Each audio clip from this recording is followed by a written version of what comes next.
There are so many ways to describe our guest. One would be well-liked from all of his teammates wherever he has played. He's been a guy who his teammates rave about this guy. And it's Wade Lease, UCLA's former punter, a guy from Australia. And first of all, Wade, welcome into the show. And I have to run down all the things, the cool things that your teammates have said in the past. J.J. Molson called you, quote, a chill dude from Australia. You had another teammate say, yeah, he's 31, love him. He's not quite a father figure, but he's a big brother. And then how about this, Wade? Dorian Thompson-Robinson saying that you got the sauce, man, because you got the sauce. That's it, mate. Yeah, no, it's cool. It's obviously awesome. I've been through many environments in America. Obviously, I started out at University of Maryland and built some great relationships out there. And then it was no different coming out here to the University of California, Los Angeles. Yeah, there's some great people out here, and I've met some lifelong friends that I'll forever cherish. And regardless of age or wherever I am, I'll definitely keep in contact with. Why do you think people love being around you? Good question. Even though I'm in my early 30s, it's probably just because I still have fun. Sure. I don't feel or act, I suppose, like I'm 30. I act like I'm probably about 16, to be honest, as Johnny mentioned in the last podcast. But yeah, I don't really take anything too serious or any moment too serious. Like, obviously, I'm a professional in the aspect of obviously the way I train and everything I do. But just I have fun whilst I'm doing it. So obviously I try and see the good in everything and every moment. And obviously, yeah, pretty much just, try and have fun with everything I do. Obviously, there's time to be serious, but there's obviously a time to just enjoy the moment pretty much, especially in these times like this where we're all isolated, buddy. We're on Zoom sort of communicating like this. So you just got to obviously not take everything too serious and just have fun with it. It's definitely against the norm or something we're not used to. And Wade Lease joins us. And Wade, I know you've got a YouTube channel under Wade Lease, so we encourage anybody to check that out. And like you said, you've got some interesting combination of instruction in your YouTube channel with videos, but also having some fun as well. And I noticed that you've been working out, flaunting your skills, booming those kicks, and maybe a sales pitch to NFL teams. What would that be?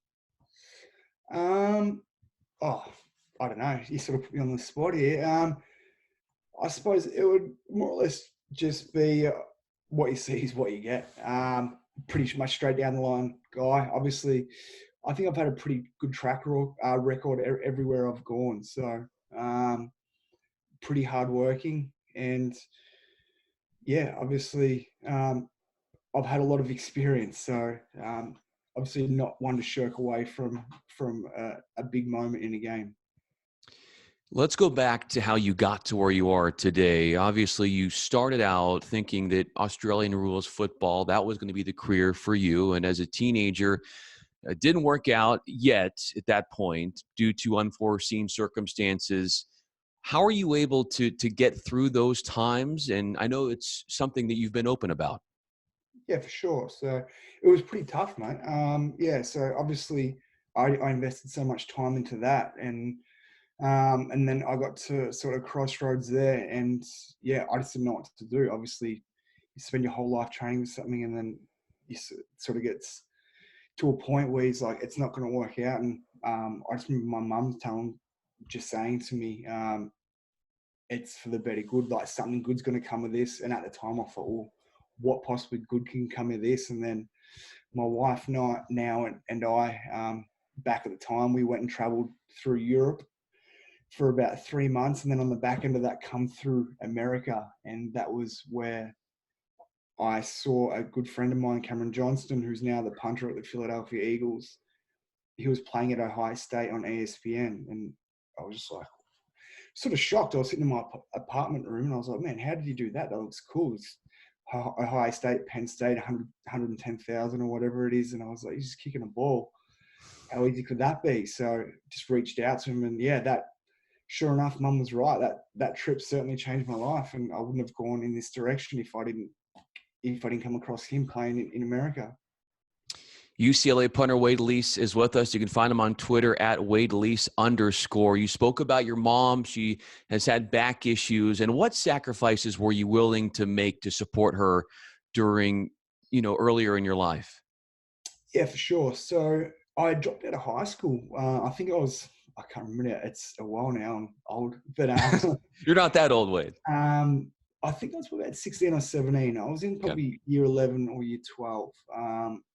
And I dropped out of high school, obviously, so I could get a job and obviously afford and provide. Like my two brothers moved out of the house, and Mum was sort of stuck home, bedridden, just through a numerous back operations she'd had. So I just wanted to be able to provide for myself at least so I wasn't dependent on her. So started working, bricklaying, working construction, just roof tiling, just anything I could do. And then that was where I still continued to follow my path of playing AFL as well. So that's when I went into play, like really essentially what would have been the D League to the NBA, what I was playing to professional Australian football and making my way up through the ranks there. So, yeah, obviously at 15, 16, it was pretty crazy to think that I was a high school dropout, and then literally in 3 months, I'm going to go for a high school dropout to having 2 undergraduate and 2 master's degrees. So what 10 years can obviously do is pretty amazing. Let me ask you, now that you've done all of that, what would you, in the stage you are right now, tell that 16, 17-year-old that was struggling, trying to help his mom out, trying to figure out what he's doing with his life and make ends meet? Probably, I look back now and obviously because we're in a fishbowl of Australia, so that's pretty much like it's Australian football at the big sports. You've got cricket, rugby, and just being so sort of sport hungry. I just love sport. Just not to be so consumed or caught up in Australian football, because once I got over here, I was like, what was I worrying about? Like, at stages I was playing in front of 50 people in the crowd, and then if I had known of this earlier, like a smaller crowd I played on against at Maryland was like 70,000. So I was just like, yeah. So it'd probably just be I think I've always been relentless in my approach to things. So I don't think I probably would have changed really much about it, because it's obviously my pathway has made me get to where I am today. So actually, as much as there's been a lot of sort of tribulations along the way, it's led to my triumphs as well. Wade, I think your first name suits you perfectly, because you've had these premeditated plans only for an obstacle to come through, and then you coolly wade through those challenges and you find opportunities. How about that? Yeah, for sure. That's what my brother always says. My brother's like, I don't know how you do it, but you pretty much just throw a Hail Mary and everything always works out for you. Yeah. So, yeah, no, that's right. But everything I do is pretty calculated, though. Even my whole pathway here to UCLA, when I was transferring, and obviously I was transferring from Maryland, and that was unknown. Like, I was entering the portal, and if I stepped away from that, I'd lose my whole scholarship. So if I couldn't find anywhere, so I had to calculate my risk versus reward. And yeah, everything I do is a risk, but it's a very well weighted, calculated risk. Give us how the momentum started to build after you put your name in the transfer portal, and then the interactions with UCLA started to fester. Yeah, for sure. So it was sort of strange time, because obviously everything had happened at Maryland with the coaches being fired and that. And I was going to finish my master's degree in sort of mid-year of last year, which is 2019. And so I just wanted a new change. So my wife and I, obviously, we put up with 3 years of the winter out in College Park, and yeah, and it's brutal out there. So we'd always stop off in California, in LA, on the way back through to home to Australia, and it's always sunny here, even when it's winter over there. Like, no, we have to get Sure. out to LA. So I always knew I wanted to get out here. I knew that USC already had an Australian punter, Ben Griffiths, who's a good friend of mine. So I was lucky enough that the older Flintoff graduated, and it sort of just worked out that, not taking anything away from the other guys, Colin and Carson, they're great punters, but unfortunately they just didn't have any experience. So, and I think the coaches were just a little bit worried about going into that season without any experience. So, but when I entered my name to the portal, as I said, it was a risk. So obviously, I knew that there would be teams interested, but it was just a matter of where. So, like, was I going to end up in, well, like for certain, so Northwestern's so they pretty much come out and offered me straight away. And then so I said to Caitlin, I was like, if UCLA offer us, we're going there. And the other school that I'd be tempted by, the sort of dangling carrot, would be Alabama.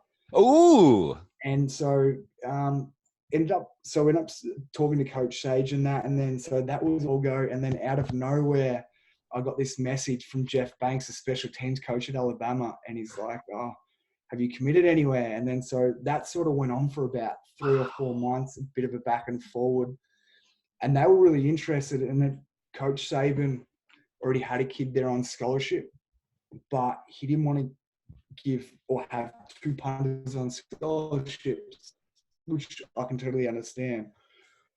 So they were trying to work out the number of scholarships and that, and it was dragging on a little bit. And I sort of just wanted to know where I was going so Caitlin and I could prepare for what we're doing. So in the end, I pretty much ended up just messaging him and saying that I'm going to go ahead with UCLA. Just obviously, it was a lot better place for Caitlin and I, lifestyle-wise. We obviously love the sun and the beach. It's only one trip, like one plane ride from home. And just being here, if we're going to stay in America, we're going to move out here to California anyway. So being able to utilize UCLA's networks, their resources, and just sort of tap into all of that was sort of a vital part in the decision coming out here. Oh, absolutely. Wade Lease is with us. You can follow him on Twitter at @WadeLease_. And you were so excited about being a part of UCLA's football program that your honeymoon you cut short. And what I've read is that you made the plans to come back to UCLA. You were in, I believe, Hawaii, if I'm not mistaken. That's correct. And then you said, hey, wife, we got to actually get home in LA early because workouts are about to start. How did she handle that? And have you made it up to her yet? Because you had to cut it short that one time. Nah, she was good. She puts up with a lot of my crap, to be honest. So after 10 years, she's used to a fair few curveballs come along the way, especially with me. But yeah, so it was pretty much as you said it, mate. So it was sort of funny because we'd already booked the dates for our wedding, and then so because we were going to obviously move from Maryland to UCLA, when we booked it, the flights went up for that week that we'd already booked it, and then 2 weeks later, because people were coming from America and obviously Australia, so because the flights went up, it was like $600 per person, and people were coming with families, so we made the executive decision to change the wedding date for 2 weeks later, which it was going to save everyone like $600. So we did that. And then so that was fine. And then so we got out here, and then I realized obviously fall camp was starting earlier and that. So I changed. So we booked a stay for 2 weeks. So I secretively just jumped online and swapped it and bought us back 5 days earlier. So she wasn't too sort of annoyed, but yeah, it was pretty funny. Well, she's the one if she supports you like that and will be all for you and your successes. So that, I think you married the right one because of that. I want to ask you, Wade, the surgence of Australian punters that have come to the United States and Pro Kick Australia and the work that you've done with them and the work they are doing with other punters to make it as much as a seamless transition as possible from Australia to the United States and getting that influx of talent coming to America.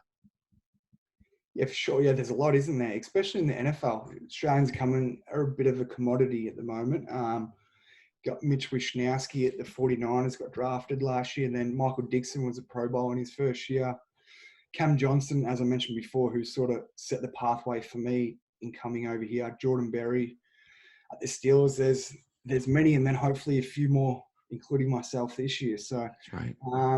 and then, but yeah, I think I just saw a tweet from the Pro Kick guys yesterday who are pretty much running the pipeline from Australia to America. I think they said they got 32 commitments from Division One colleges this year. So, yeah, it's amazing. I think there's over 50, 55 guys in Division One colleges or just all up in college football. So, absolutely killing it.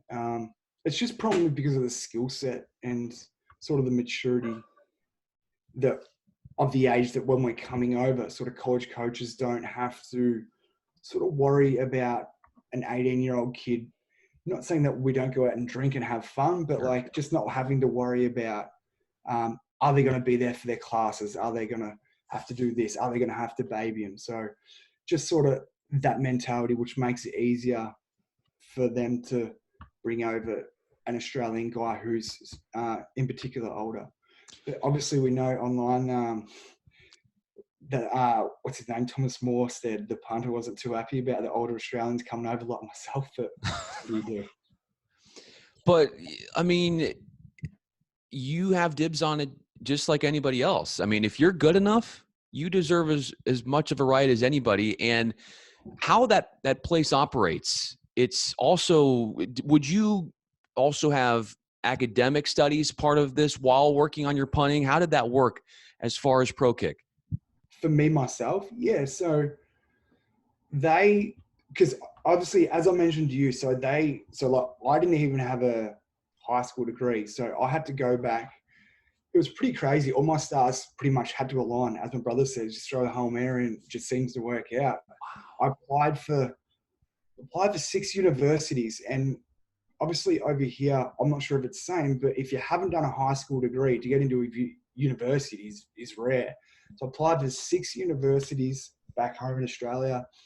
5 of them I got denied, and I got accepted into Deakin University in sports management, which was like one of the hardest ones to get into. I don't know how or why they accepted me, but they just did, even though I didn't. So I had to apply, and then I got in, and then get enough transferable credits and build them up to be able to match them with the degree or an institution over here to be able to transfer into. So that's pretty much a pathway. So we are studying, or some kids, so that was my pathway. So other kids might look at what American high schools do over here and try and match their high school so they can just roll straight into it and start with a fresh 5 years.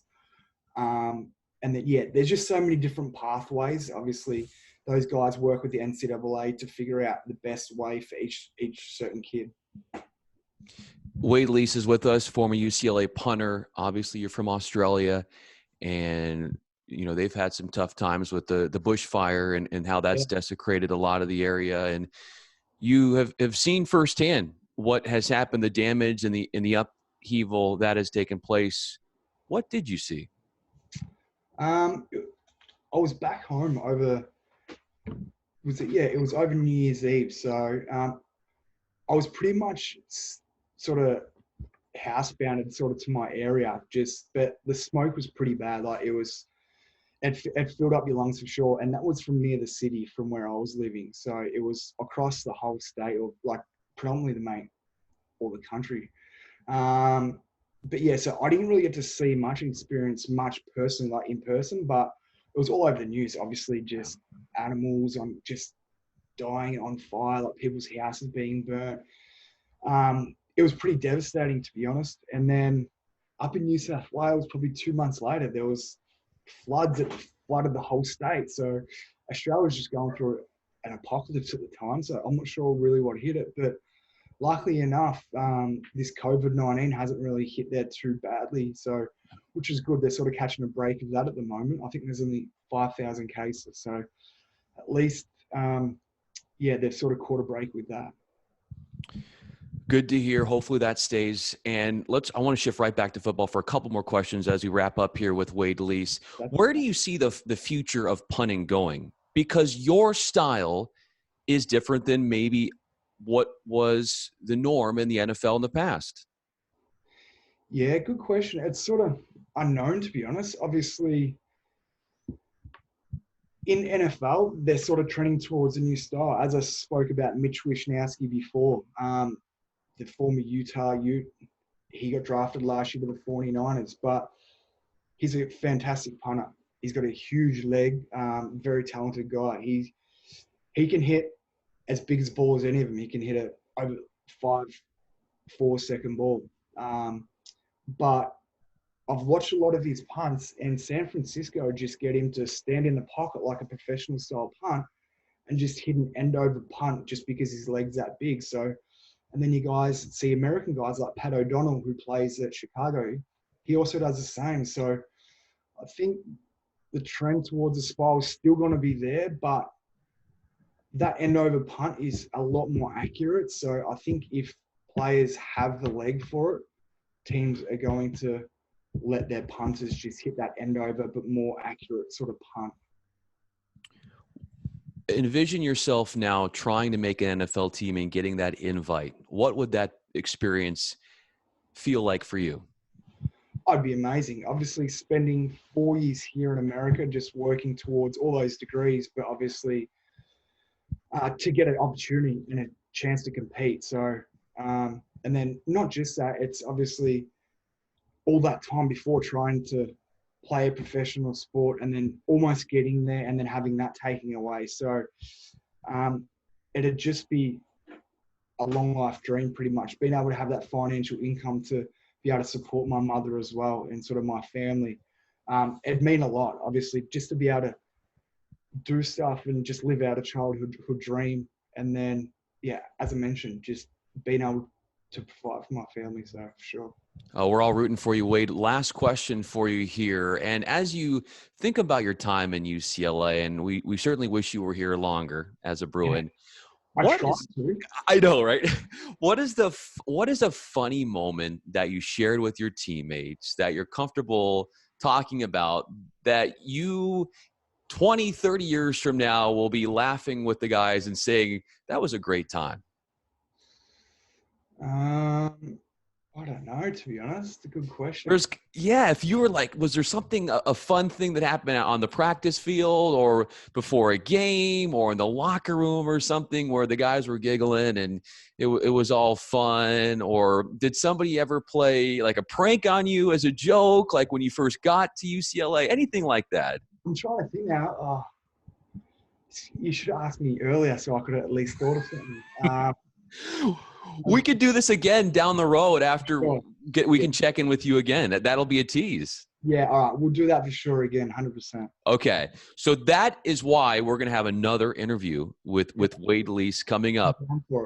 Hey, before I let you go and because I know you're busy and you got to get to class, the role of Pat McAfee and what he's done for punting and the meaning he has had on you. Yeah. Obviously, he's an unbelievable punter and he's a comedian. He puts out great content.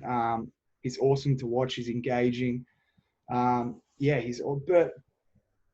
to be honest, I never really grew up or like even in this transition really loved punters or I've never really loved football, like the American football game. Obviously, I picked it up to be able to accomplish something. I more love competing and being able to master something. To me, like even sometimes in games when I'm sitting there, I'm like, oh, will this game just finish? It just sort of drags on and sort of drags out. There's so many TV timeouts and there's false starts and you're thinking, what's going on now? So, he's great and I admire him for everything he's done. But nothing really inspire me or anything. So, but as I said, they're all fantastic punters. Well, and you had the moment where he jinxed you on national television. So we don't like him then. No, Oh, God. Love it. Wade Elise, thanks for coming on. We're excited to see you get that next opportunity at the pro level. We'll be thinking about you. Please let us know where you end up, who's talking to you at the next level, because we'll be keening in on you and rooting you on the whole way here with Bruin Nation. Thanks again, Wade, for coming on. Appreciate it. Thank you very much. Cheers, buddy.